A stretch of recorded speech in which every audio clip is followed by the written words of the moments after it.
El doctor Torres y yo estamos encargados de la teoría. A diferencia de la primera clase que han visto de desarrollo de medicamentos, a partir de ahora todas las clases las vamos a hacer basadas en el Goodman, no se olviden, y orientados al resumen que necesitan antes de ir a su simulacro. Entonces el doctor ya les explicó cuál es la mecánica del curso. Este es el tercer año que lo estamos haciendo y creo que es una mecánica que va bien, o sea, los alumnos fijan el concepto de aprendizaje. Entonces, hoy día vamos a tocar rápido, no es más de 45 o 50 minutos, farmacocinética y farmacodinámica, que es la primera clase de la cátedra y en verdad es la más importante para entender el global del curso. ¿Ya? Entonces, miren, esta definición es lo mínimo que les pido por favor de inicio. Siempre les aconsejo, si es que tienes memoria auditiva, bien por ti, porque las clases teóricas te van a ayudar a sacar más nota que el que tiene memoria visual, porque el que tiene memoria visual va a tener que leer, el que tiene memoria auditiva basta con escuchar y se le queda. ¿Está bien? Entonces, si tiene memoria auditiva, siempre traten de venir a las teorías, porque van a economizar mucho tiempo. Yo tengo memoria visual, por ejemplo, tengo que leer y tengo que hacer mi resumen, si no, no entiendo. ¿Ya?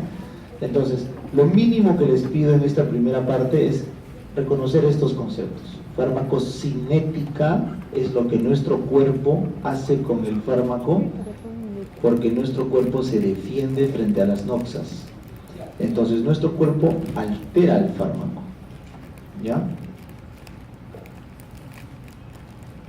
Farmacodinamia es al revés, lo que el fármaco, al ser una molécula activa, hace en el cuerpo, y por ende causa un efecto farmacológico. Y la farmacoterapia, esta palabra es clave, es usar el fármaco para tratar enfermedades, o sea, para conseguir una respuesta clínica. Y desde ahora métanse a la cabeza la palabra clínico es la respuesta del paciente. Yo les puedo dar a todos ustedes la misma pastilla, pero el efecto clínico es diferente en cada uno. ¿Ya? Y el último es toxicología, que su nombre mismo lo dice, es los efectos tóxicos que genera cada fármaco.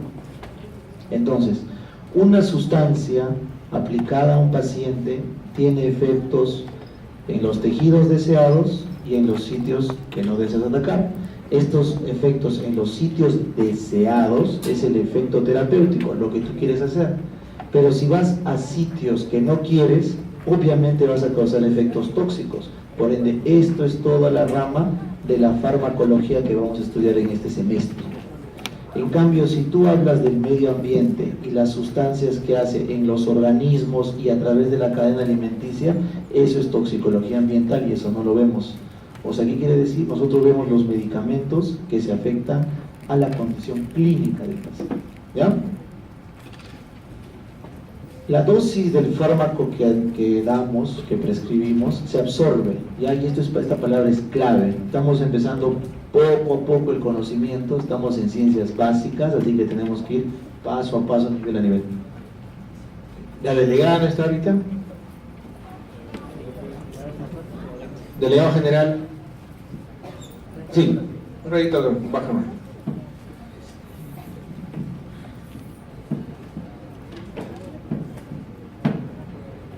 A cierta dosis tienes que absorber, y la palabra absorber, ¿qué significa? Que el fármaco entre en tu sistema central, o sea, en tu circulación. Eso es absorber, ¿está bien? Entonces la galleta que estás comiendo, para que digas que la has absorbido, tiene que pasar el enterocito. Eso es absorción, ¿ya? Si te lo voy a poner por la vena, ahí se está produciendo el proceso de absorción, ¿está bien? Una vez que este medicamento entra en tu circulación, se va a distribuir. Cuando tú tomas tu trago, ese trago primero del estómago pasa al sistema y rápidamente empieza a concentrarse en la cabeza, ¿verdad? Pero con el tiempo se va a concentrar en otros sitios, por eso al día siguiente te duele todo el cuerpo, pues, porque el trago está en todo tu cuerpo y está haciendo toxicidad en todas tus células. Entonces, el fármaco se distribuye a los tejidos del cuerpo.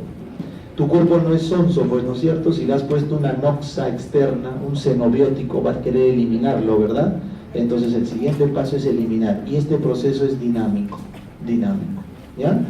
Cuando el fármaco llega al sitio donde quiere actuar, donde tiene que hacer su función, eso se llama efecto farmacológico y te genera una respuesta clínica. ¿Qué hace el trago? ¿Qué pasa en el bar a las 10 de la noche? ¿Hay silencio? No empieza a hablar, el calladito empieza a hablar porque empieza a desinhibirse, ¿verdad? A las 12, 1 de la mañana está parada encima de la mesa, ¿no es cierto? Bailando, porque ya la inhibición es más profunda. O sea, el efecto clínico va cambiando. ¿En función de qué? De la dosis. Entonces de eso se puede hablar de efectividad, si es lo que querías, o toxicidad, si es lo que no querías. Entonces hoy día vamos a aprender todo lo que tu cuerpo le hace al medicamento antes de la acción, se llama farmacocinética, y todo lo que el medicamento le hace a tu cuerpo después de la acción, que es el efecto clínico, que se llama farmacodinámica. Saber esto es como saber, no sé, pues, el ABC, saber, pues, ¿no?, que en Dota tienes que atacar de una esquina a la otra, ¿no es cierto? Es lógico, ¿no? Entonces, si alguien acaba esta clase y no tiene idea de farmacocinética y dinámica, no, pues, o sea, ha sido tiempo perdido, ¿verdad? Ha sido la tarde perdida. Nunca pierdan su tiempo, ¿ya? Eso es lo que les aconsejo, nunca. Hagan que cada hora que están acá valga la pena, porque están quemando sus mejores años de la vida, ¿ya? Eso es lo que les aconsejo. Si estás aprovechando la clase, estás haciendo bien. Si no, es mejor hacer otras cosas. Igual lo pueden estudiar, ¿verdad? Pero la idea de estar en teoría es que la aprovechen. Y el trabajo de nosotros es que les guste la teoría, ¿ya? Que estén porque les sirve. Entonces arrancamos con farmacocinética, ¿ya? Perdón. Entonces la farmacocinética se resume en el acrónimo LATME, que todo el mundo, si es que han venido leyendo algo, es lo primero que han leído. Entonces el primer párrafo del uno es el LATME, ¿no es cierto? Entonces, él lo pongo entre paréntesis porque la liberación no nos interesa mucho como médicos. ¿Esa es chamba de quién? De los químicos. El químico farmacéutico le interesa la liberación. Ahorita vamos a ver. A nosotros como médicos nos importa desde que se absorbe, quiere absorber, entrar a tu sangre, cómo se distribuye en tu cuerpo, cómo se metaboliza y cómo se elimina. Eso nos interesa, ¿ya? Entonces, este es el LATME, un resumen, un gráfico, lo mismo que hemos hablado, y este es como un resumen, ¿ya? Que es muy importante, por eso lo pongo siempre en la diapo. Miren, tú absorbes el medicamento por la piel, los pulmones o el tracto gastrointestinal. Prácticamente son las vías más importantes de absorción. Hay más, pero son las más importantes. Entonces ahí entra el medicamento a todo tu organismo. ¿Y cómo se llamaba lo que se distribuía? Lo que se liberaba, perdón, en todos los tejidos, distribución, ¿no es cierto? Y mientras se va distribuyendo en todos tus órganos, cada célula que tienes, cada retículo endoplasmático liso que tienen tus células, ¿qué está haciendo con ese xenobiótico? Lo está metabolizando, y es un proceso dinámico. Desde que entra tu primer vaso de chela hasta la última caja, se está distribuyendo y se está metabolizando, ¿correcto? Entonces, en este proceso, el medicamento pasa por el hígado, por la vía biliar, se vuelve a absorber, pasa a la sangre, se metaboliza y otra vez a los diversos órganos, de los cuales algunos sirven para eliminar. Por ejemplo, el pulmón, al día siguiente, lo que tu mamá se da cuenta, ¿no? Uy, borracho, ¿qué es ese cuarto? Abre la ventana, ¿no es cierto? Porque toda la noche has exhalado acetaldehído, ¿no es cierto? Acetaldehído. En la orina, no se olviden, es el principal lugar de eliminación, y en las heces, si es que es por la vía gastrointestinal. Entonces, por todos estos caminos se elimina lo que se ha ido metabolizando. Entonces, eso vamos a estudiar. Esto es coquito, ¿eh? La clase es mucho más tranca que esto, pero estamos empezando paso a paso para que tenga sentido todo lo que hablamos. Entonces, la primera fase, que es la L, les dije, no nos importa porque es lo que los farmacéuticos hacen. ¿Qué dicen ellos? Yo te doy una pastilla y esa pastilla tiene que entrar en contacto con tu mucosa, ¿correcto? Si yo te doy una pastilla que no entra en contacto con tu mucosa, ¿qué va a pasar? Vas a tomar y la vas a defecar. Entonces, mi ingeniería, 5 años de estudio farmacéutico, para que ese compuesto pueda liberarse bien en tu interfaz y tenga un efecto en su sitio de acción. Entonces, los químicos farmacéuticos experimentados en la liberación se encargan de que el medicamento entre en contacto con tu membrana, la que sea que vas a usar para absorber. Luego lo absorbes, lo pasas a tu compartimiento central. Esa palabra aprendamos. Se llama compartimiento central a todo nuestro volumen y se representa por la sangre. ¿Está bien? Nosotros somos agua, ¿verdad? Un 70%. Entonces, el volumen sobre el que trabajan todos los fármacos se llama compartimiento central. Imagínate como un todo, como una bolsa de agua. Así se estudia. Los matemáticos toman, no sé si algunos tienen un amigo matemático, toman axiomas para poder concluir las cosas. Acá en farmacocinética tenemos que asumir que el cuerpo humano es este cuadrado lleno de agua, compartimento central. Luego, este fármaco va a estar libre, se dice libre porque no tiene ninguna unión proteica y se llama ligado a proteínas porque está pegado a la albúmina o a cualquier otra glicoproteína de transporte en la sangre. La albúmina, no te olvides, se encarga de transportar a los ácidos, ¿ya? A los ácidos, porque la mayor cantidad de xenobióticos son ácidos y la principal proteína que tenemos es la albúmina, ¿correcto? Albúmina. Luego tienes los metabolitos, ¿ya? Que son producto de la biotransformación. Este medicamento libre entra a tu hígado, entra a tu retículo endoplasmático y se vuelve metabolito. Y este metabolito puede seguir circulando o puede eliminarse. ¿Está bien? Ahora, este medicamento libre o metabolito, todo lo que está acá, puede ir a su sitio de acción, a reservorios o a sitios donde no hay acción. En el caso del alcohol, por ejemplo, va a su sitio de acción. ¿Dónde actúa el alcohol? En los receptores GABA, ¿ya? Y empieza a liberarlos para que te desinhibas, ¿no es cierto? Pero también puede ir a reservorios císticos, se puede almacenar en la grasa, o puede irse a sitios no deseados. En verdad, cualquier célula es blanco del alcohol, ¿ya? Entonces, este es un ejemplo, estoy tomando el alcohol para seguir la línea de cómo un medicamento transcurre en tu cuerpo, ¿ya? Entonces, el primer concepto, por más aburrido que sea, por más que lo hayas escuchado N veces, es entender cómo se absorbe, ¿verdad?, un medicamento. Y la única forma de que algo externo entre a mi compartimiento central, ¿cómo es? ¿A través de qué? De una membrana. No hay otra separación entre el externo y el interno.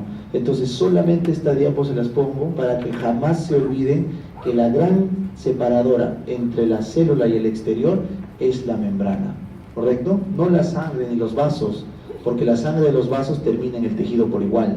Es la membrana con su bicapa lipídica y sus proteínas que la atraviesan la que hace la verdadera barrera entre un fármaco y nuestras células. Mención especial, tienes que hablar del sistema nervioso central. Acá sí hay una barrera adicional, que es la barrera hematoencefálica, así como otros órganos que tienen una barrera adicional, ¿ya? Entonces vamos a hablar de eso a lo largo de la clase. Entonces acá les pongo un dibujo para que no se tranqueen. El Goodman se equivoca, ya los libros se equivocan, claro, el Up-to-Date se equivoca, todos los libros se equivocan.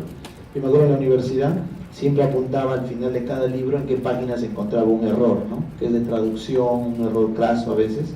Entonces uno de los errores del Goodman es este, por ejemplo. Les pone los tipos de transporte de la membrana, les pone pasivo al transporte paracelular y el de difusión simple, y les pone en activo, o sea, el que usa energía, a la difusión facilitada. Y está mal, ¿correcto? Ese es un error. Entonces, acá es el mecanismo correcto, recuerdan biología, las sustancias que no utilizan energía se llama transporte pasivo, por gradiente de concentración, ya sea a través de la bicapa lipídica, eso es difusión simple, tiene que tener menos de 200 Daltons, ahí está chiquitito, por ejemplo se pregunta, para que pueda difundirse, menos de 200 Daltons. Luego, tienes la que se difunde a través de proteínas facilitadoras, también es pasivo, y solo se llama activo ¿cuándo? Cuando se quema energía. Activo primario, cuando la molécula quema la energía, o activo secundario, ¿cuándo es secundario? Cuando te colas a la energía generada por una gradiente. Cuando una molécula se suma al sodio para entrar con la gradiente del sodio, ese transportador es activo secundario. Es como cuando vas con tu pata que te cola a la fiesta, él tiene la entrada, tú no, pero con él pasas. Entonces usas la gradiente del sodio para entrar. Eso es transporte activo secundario, ¿ya? Siempre en cada examen, en cada pregunta les vamos a hacer un enunciado o dos de cosas que ya debieron haber llevado, tipo oficio, ¿no? Tipo anato, un enunciado para más o menos medir un concepto. Hoy día necesito esos enunciados de lo que es membrana, ¿ya? Entonces vamos con el primer concepto nuevo que podemos entender. Para que un medicamento atraviese la membrana como tal, ¿qué se te ocurre? ¿Cómo tiene que ser un medicamento para poder atravesar la bicapa lipídica, no las proteínas, lipídica? Tiene que ser un compuesto apolar, ¿verdad? Apolar o lipofílico, ¿no es cierto? Entonces acá necesito tus conceptos de química, no sé si te acuerdas, hace un montón de tiempo, en química. En química tenemos los ácidos fuertes y los ácidos débiles, ¿no es cierto? Se llama ácido fuerte porque en presencia de agua se disocia por completo, ¿ya? Y se llama ácido base débil cuando en presencia de agua se disocia en dos, en una forma iónica y una forma no iónica, y encuentran el equilibrio. Esa es una base débil.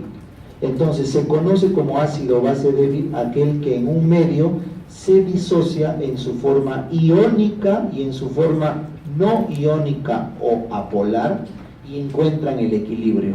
¿Cómo se llama la ecuación matemática de este equilibrio?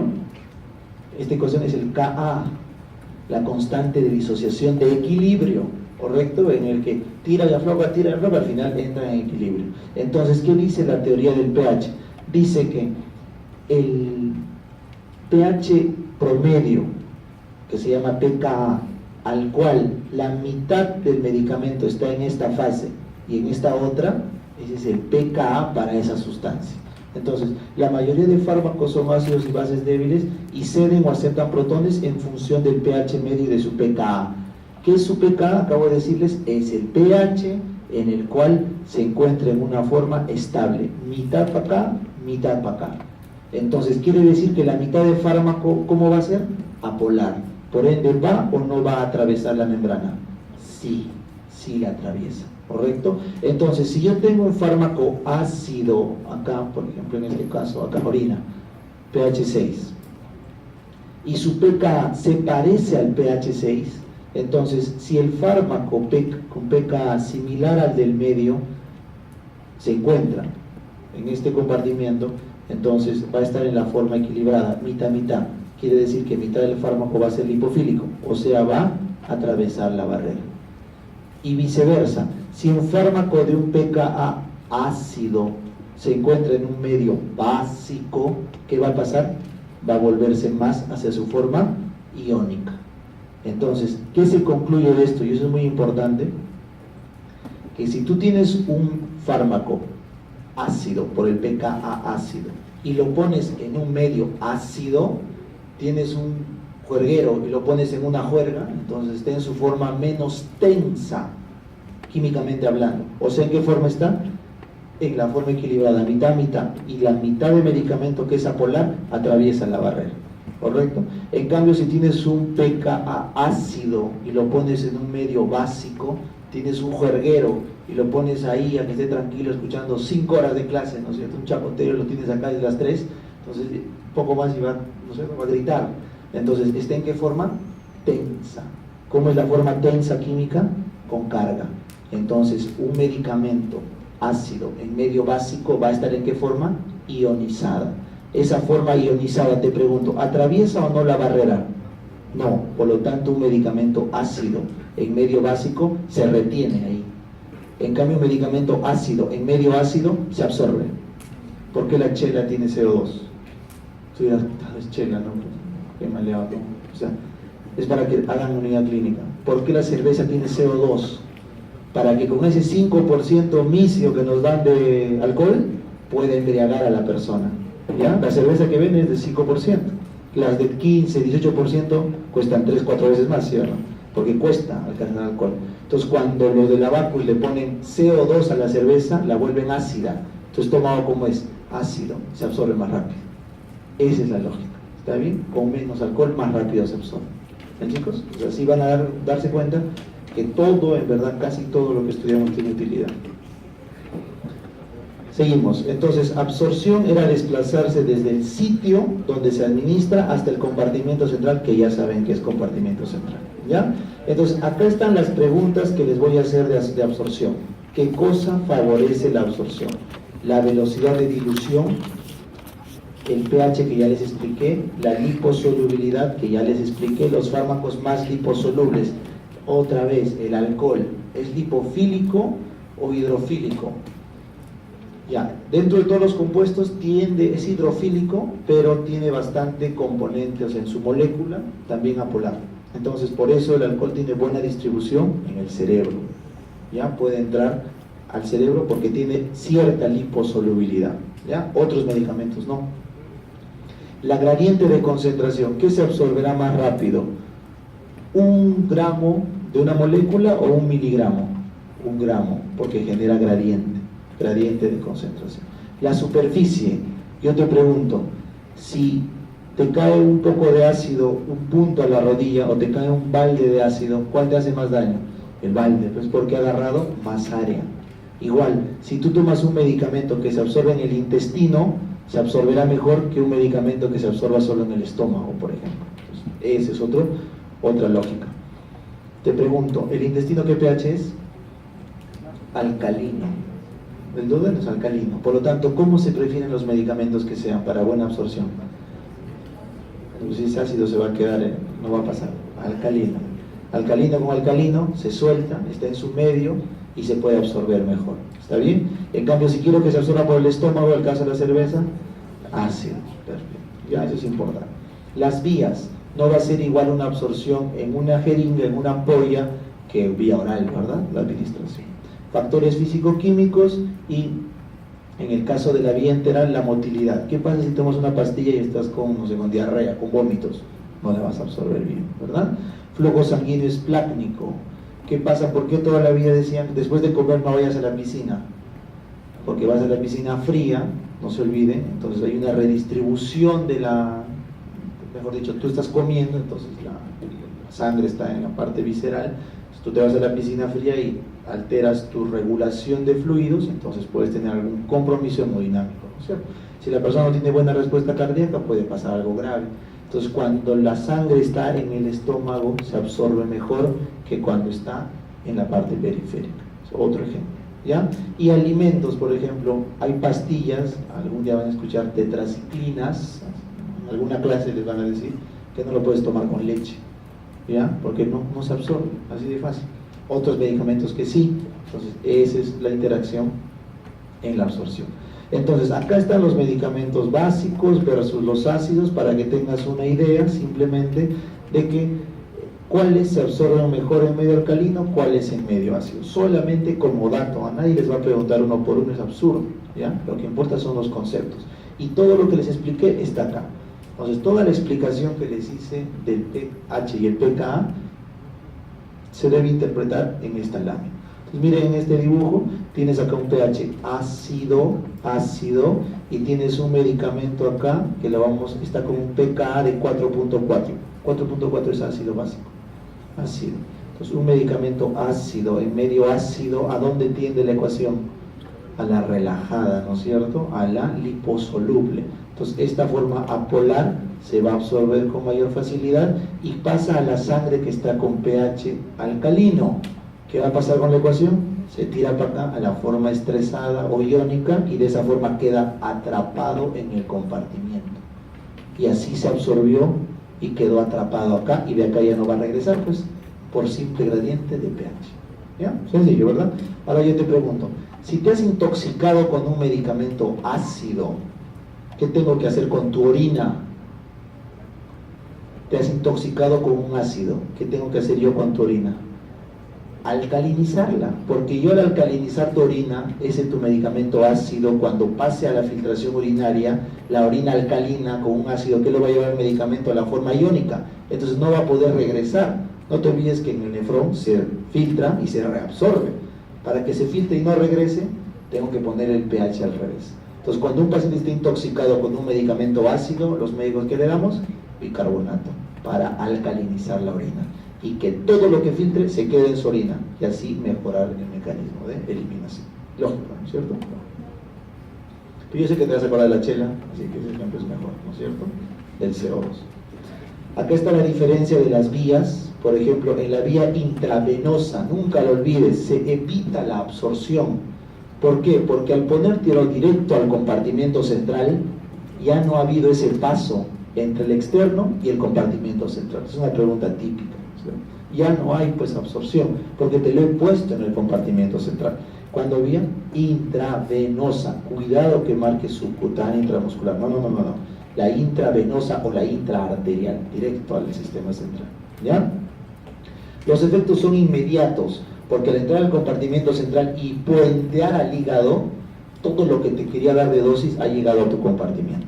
Por eso cuando dicen en la farmacia, no me puede poner una ampollita o algo para mejorar, algo de razón tiene, porque al poner por vía parenteral, sobre todo intravenosa, es más potente, ¿no? Pero eso solo se usa en casos seleccionados. ¿Por qué? ¿Cuál es la limitación?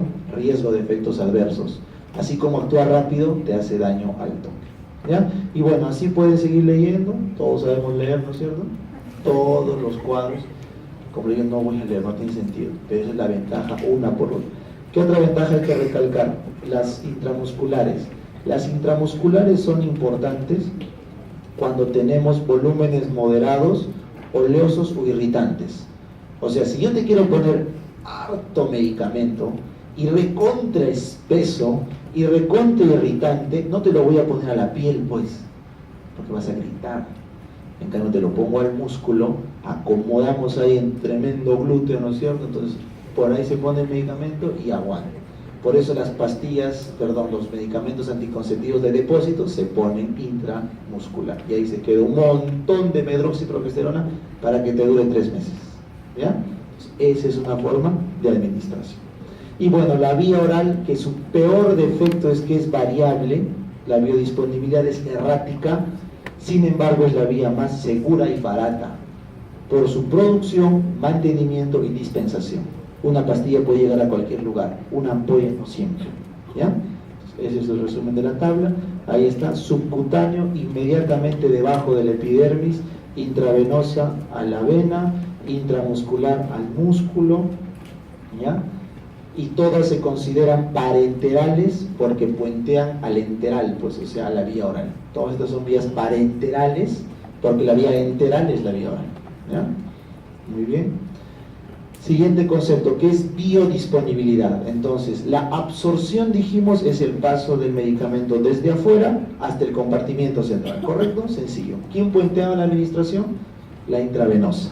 Ahora te pregunto, cuando tomas por vía oral, ¿se absorbe? Claro que se absorbe. Del intestino luz se pasa al circuito de la porta y se absorbió. ¿Es tu compartimiento central la porta? Sí, ¿no es cierto? Claro, es tu compartimiento central. Pero hay un problema. La porta está a centímetros ¿de quién? Del hígado. Y el hígado le da de alma a cualquier xenobiótico, porque esa es su chamba, ¿no es cierto? El hígado es el que te tiene parado al día siguiente, el domingo, en tu día familiar, estable, ¿no es cierto? Entonces, ¿por qué? Porque tu hígado ha chambeado toda la noche, toda la noche. Entonces su trabajo eterno del hígado es limpiar xenobióticos. Por lo tanto, chicos, cuando uno da una dosis por vía oral, el intestino en un 15-10% y el hígado en un 20 a 90% se encargan de metabolizarlo de arranque. Eso se llama metabolismo del primer paso, porque es el primer órgano grande metabolizador con el que se encuentra el medicamento. Primero el intestino poquito, pero no lo puenteen por favor, porque siempre les pongo en la pregunta, y el hígado, que es el más grande. Entonces, realmente la pastilla que tomaste concentró muy bien esos segundos que duró en la porta, porque después de pasar por el hígado, solamente una fracción pasa a tu sangre. Es un mecanismo de defensa, pues, ¿no? Para cuando te comas, sabe Dios qué cosa, tu hígado lo pueda metabolizar. Entonces no podemos evitar eso. Por eso yo te doy 100 gramos de una pastilla y pasa solo 10 gramos a tu sangre. Te cobré por 100 gramos, pero solo absorbes 10. 90, ¿dónde se quedaron? En el metabolismo de primer paso. No se olvide. Entonces, esta biodisponibilidad, ¿qué es? Es el porcentaje, esa es la palabra, del medicamento después de la absorción y haber pasado por el primer paso de metabolismo, que en este caso es el hígado, ¿ya? Puede haber otros metabolismos, el pulmón, por ejemplo. Tomas tu inhalador, entonces el inhalador, aparte que se te queda todo en el camino, lo poco que pasa, el pulmón lo metaboliza y recién pasa a tu sangre. Nada, porque el efecto lo queríamos en el pulmón, ¿ya? Pero hay medicamentos que los queremos sistémicos, igual los damos por vía inhalatoria, los anestésicos, por ejemplo. El pulmón le hace su primer paso. Así que al que me diga que el metabolismo del primer paso es del hígado, mal, no está entendiendo el concepto. El primer paso es el primer órgano con el que se encuentra ese medicamento tras la absorción, ¿ya? Es fácil. Por obvias razones el hígado es el más frecuente, ¿no es cierto?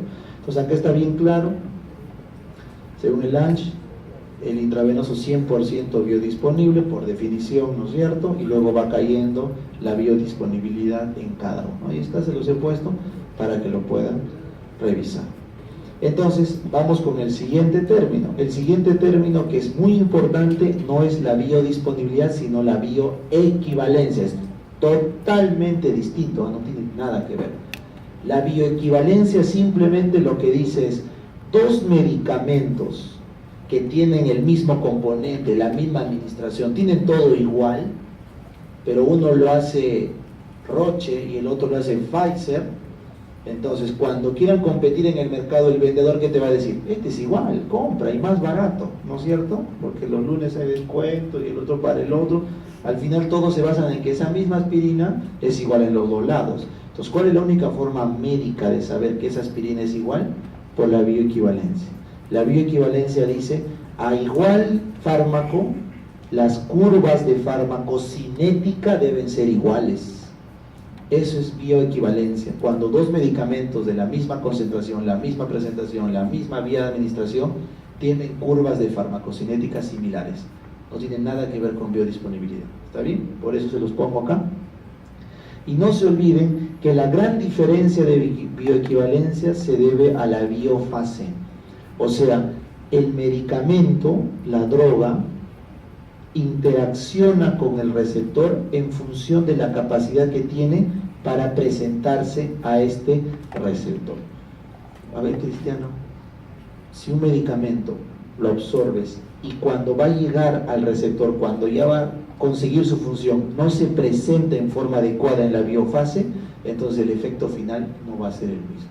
A pesar que tiene la misma curva farmacocinética, el efecto en la biofase es distinto. Por eso explica por qué algunos medicamentos son mejores que otros. Porque a pesar que son bioequivalentes, nadie va a decir que no lo son. Al momento de trabajar en la biofase, uno es mejor que el otro. Porque el químico farmacéutico de este medicamento era más tigre, el insumo era mejor, químicamente mejor, y el otro, que es más barato, era peor, y por eso no hacen el efecto. ¿Está bien? Porque esta empresa tiene mecanismos de control de calidad, por eso cuesta 10 veces más que esta empresa que no tiene mecanismos. Entonces, de repente, de todo su lote, está fallado la mitad. Entonces, si alguna vez te dicen por qué un genérico es a veces peor que uno de marca, es justamente porque la empresa que lo hace no cumple los criterios de calidad, pero no porque no sean bioequivalentes. ¿Ya? Recuerden eso. Meter un medicamento al Perú es tan fácil como importar juguetes de China. ¿Ya? Es igual. Digemid no te pone una barrera importante, siempre y cuando hayan sido aprobados en ciertos centros. Entonces, ese es el problema por el cual nuestros genéricos no son de igual calidad que los genéricos de Estados Unidos. ¿Ya? En Estados Unidos el 80% de medicamentos son genéricos y son igual de buenos. ¿Ya? Recuerden eso. Muy bien. Entonces, seguimos. Hablemos de distribución y esta es la más tranca. ¿Ya? Entonces, al toque.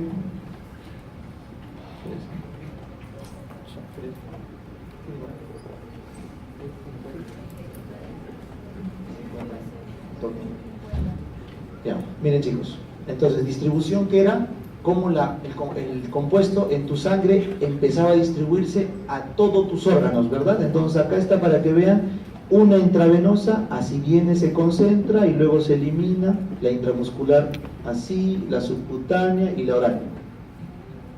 ¿Qué quiere decir, chicos? Que según la vía cómo se administre, se van a distribuir, metabolizar de diferente forma. ¿Está bien? Entonces, ¿qué cosa es la distribución? Es como la droga se distribuye en cada tejido. Y este es el mejor gráfico que encontré.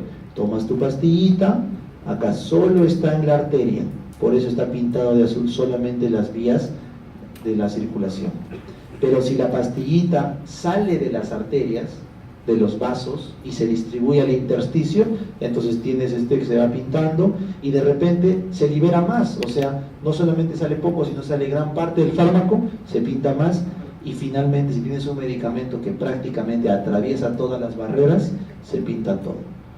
O sea, en cristiano hay medicamentos que solo se quedan en la sangre, no pueden salir del vaso porque están ligados a proteínas. Hay medicamentos que salen poco, que salen mucho, y otros que totalmente se distribuyen en el cuerpo. ¿Qué hará que un medicamento se distribuya más? Por la lógica acá, que se te ocurra. el compuesto en sí, ¿no es cierto? Si es lipofílico, se va a quedar más en todos los tejidos, ¿verdad? Inclusive va a atravesar cerebro, hueso. ¿Qué otra cosa crees que puede hacer que se distribuya más rápido?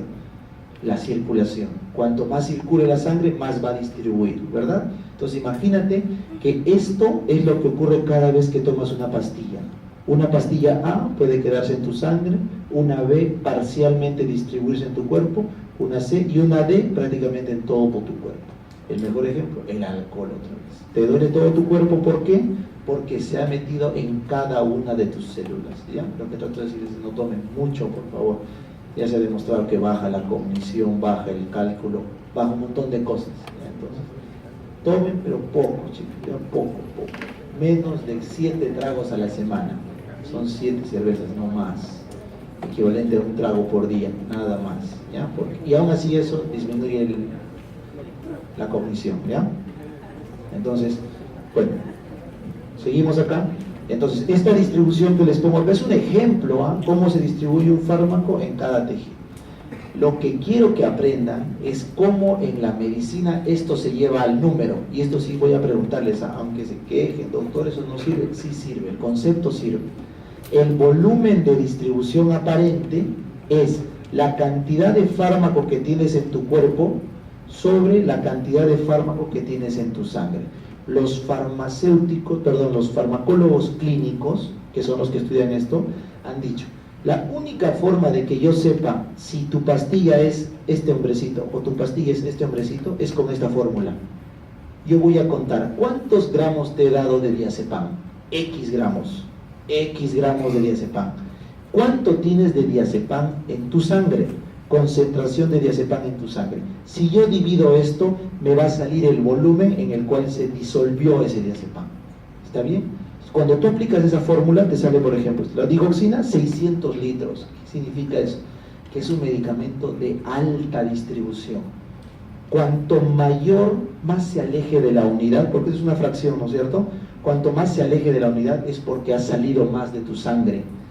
Cuanto más pequeño sea de la unidad, o sea, fracción, quiere decir que está más en tu sangre.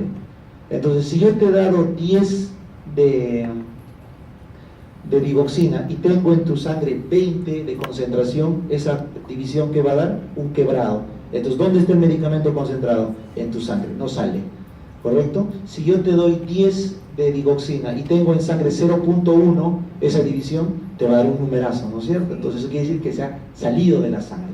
Cuanto más grande es el BD, el volumen de distribución, es porque se ha distribuido más. O sea, un fármaco lipofílico, ¿cómo será? ¿De poco o alto volumen de distribución? Alto, ya está, ¿no es cierto? Entonces, a ver, explícale esto a un médico que está postulando a la residencia, lo estresas. Ya nosotros tenemos un montón de médicos que los preparamos para el residentado y cuando hay que tocar fármacos es un mundo, porque es básica. Es un concepto tan sencillo. El volumen de distribución es directamente proporcional a la liposolubilidad. Eso no es chino, ¿verdad? Es lógico, ¿ya? Pero para eso hay que llevar bien básicas. Ahora te pregunto, ¿qué hace que un medicamento se distribuya? ¿Cómo haces que un medicamento entre a tu célula? Lo lógico que era lipofílico, ¿verdad? Lipofílico.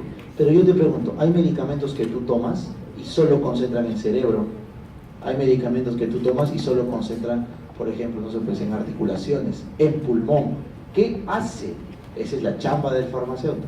El farmacéutico crea compuestos que pueden concentrar bien en unos órganos y no en otros. ¿Por qué cuando te duele para tu cólico premenstrual no tomas Panadol, sino tomas ibuprofeno o no sé, pues naproxeno? Porque concentra mejor en partes blandas. ¿Correcto? Entonces, ¿qué hace que un medicamento concentre más o no en un tejido? Aparte de lo que hemos hablado, esto de acá, los receptores y los transportadores.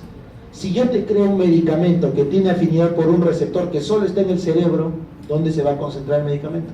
En el cerebro. Esa es la tecnología en la farmacología. ¿Ya? Eso es lógico, para eso he puesto esto. Luego les he puesto esto de acá. ¿Qué cosa hace que un medicamento vaya a un órgano y concentre más? ¿Qué está acá rojo? El flujo, pues, ¿no es cierto? ¿A dónde van primero los medicamentos? A tu corazón, a tu riñón y a tu cerebro. Es así, es la forma de distribuirse.